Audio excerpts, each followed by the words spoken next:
अकेला दुनिया का ऐसा वैविध्यशाली देश है जहां बोलियां 3280 हैं और भाषाएं 22 हैं, तो शब्दों का भंडार तो सबसे बड़ा हमारे ही पास होगा। तो भाषा की समृद्धि तो हमारे पास है, अंग्रेजों के पास क्या है? ऐसी भाषा है अंग्रेजी।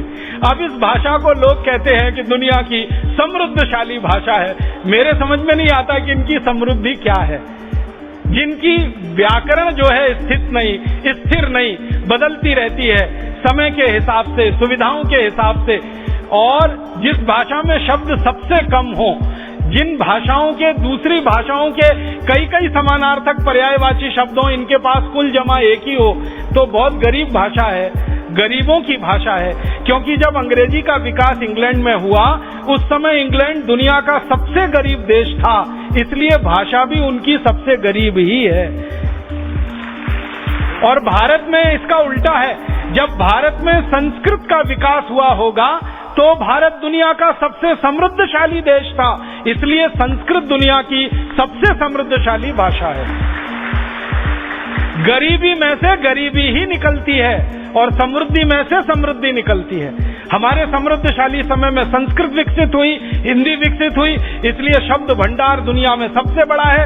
सबसे गरीब समय था इंग्लैंड का 5वीं शताब्दी का, 6वीं शताब्दी का, जब इंग्लैंड के लोग भूख से मरते थे, उस समय अंग्रेजी विकसित हुई, इसलिए गरीब है। इसलिए अंग्रेजी समृद्धशाली भाषा तो बिल्कुल नहीं है। और एक तर्क देते हैं अंग्रेजी के बारे में, अंग्रेजी विज्ञान की भाषा है, अंग्रेजी तकनीकी की भाषा है। मैं आपको विज्ञान और तकनीकी के बारे में 2-3 छोटी जानकारियां देना चाहता हूं। जब दुनिया देश की भाषाओं के बारे में थोड़ा मैं अभ्यास करने लगा, तो मैंने ये जानने की कोशिश की कि सबसे ज्यादा विज्ञान की पुस्तकें किस भाषा में लिखी गई हैं। तो आपको सुनकर हैरानी होगी, दुनिया में सबसे ज्यादा विज्ञान और तकनीकी के विषय की पुस्तकें लिखी गई हैं रूसी भाषा में। और दुनिया में सबसे ज्यादा विज्ञान और तकनीकी के शोध पत्र जो प्रकाशित हुए हैं, रिसर्च पेपर जिनको अंग्रेजी वाले कहते हैं, वो रूसी भाषा में है। तो जिन देशों में सबसे ज्यादा शोध हुआ विज्ञान और तकनीकी का, वो रूस है, जो एक जमाने में सोवियत संघ हुआ करता था। अभी छोटे छोटे टुकड़ों में बंटकर रूस एक अलग देश हो गया। तो रूसी भाषा में सबसे ज्यादा शोध पत्र प्रकाशित हुए, रूसी भाषा में सबसे ज्यादा विज्ञान और तकनीकी की पुस्तकें प्रकाशित हुई हैं। तो विज्ञान और तकनीकी की भाषा रूसी भाषा है। और विज्ञान तकनीकी विषय को अगर छोड़ दें, दर्शन के विषय को ले लें, दर्शन शास्त्र में सबसे ज्यादा पुस्तकें प्रकाशित हुई हैं पूरी दुनिया में, वो जर्मन में है। और सबसे बड़े दर्शन शास्त्री जो दुनिया के माने जाते हैं, वो सब जर्मन है, अंग्रेज नहीं है। हम मार्क्स की बात सुनते हैं ना, मार्क्स, वो जर्मन था। कांट की बात करते हैं ना, वो जर्मन था। हीगेल की बात करते हैं, वो जर्मन था। दुनिया के सारे उच्च श्रेणी के दर्शन शास्त्री जर्मनी देश के रहे हैं और जर्मन भाषा में काम किया है, इसलिए दर्शन शास्त्र की सबसे ज्यादा पुस्तकें जर्मनी में छपी हैं।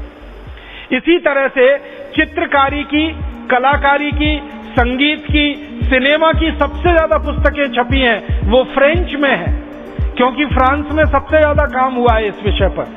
कला, चित्रकारी, भवन निर्माण, मूर्ति कला, वास्तुकला, इन सब कलाओं पर सबसे ज्यादा पुस्तकें छपी हैं, वो फ्रेंच में है। और इतिहास के विषय में सबसे ज्यादा पुस्तकें छपी हैं दुनिया में, वो स्पेनिश में है, पोर्चुगीज में है, फ्रेंच में है, जर्मन में है। अगर आप इसमें अंग्रेजी को ढूंढेंगे तो अंग्रेजी कहीं नहीं है। अगर एक शब्द में, एक वाक्य में मैं ये कहूं कि इतिहास में सबसे ज्यादा पुस्तकें अंग्रेजी भाषा को छोड़कर सभी भाषाओं में हैं।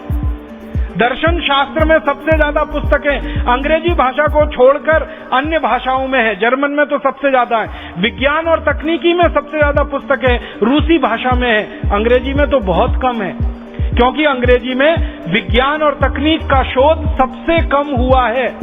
लेकिन आप हैरान हो जाएंगे, आप ये कहेंगे कि हमको तो सारी दुनिया में ये बताया जाता है, ये वैज्ञानिक इंग्लैंड का, वो वैज्ञानिक इंग्लैंड का, ये तकनीशियन इंग्लैंड का, वो तकनीशियन इंग्लैंड का। मैं आपको एक बात कहना चाहता हूं जो बहुत खराब है, लेकिन वो सच्ची बात है।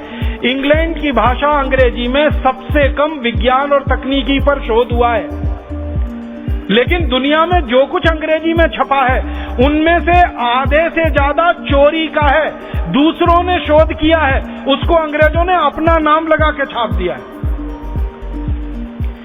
कभी समय आया तो आपके सामने एक विषय पे बात करूंगा कि अंग्रेज वैज्ञानिकों ने भारत के वैज्ञानिकों की क्या क्या शोध चुराई है और कौन कौन सी तकनीकी अपने नाम से प्रकाशित कराई है। दुनिया में एक बहुत बड़ा झूठ पूरी दुनिया में चलाया जा रहा है।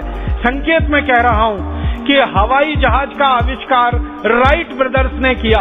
आपको सुनकर हैरानी होगी, राइट ब्रदर्स से लगभग 14-15 साल पहले हवाई जहाज का आविष्कार पूना में हुआ था, भारतीय वैज्ञानिकों ने किया था।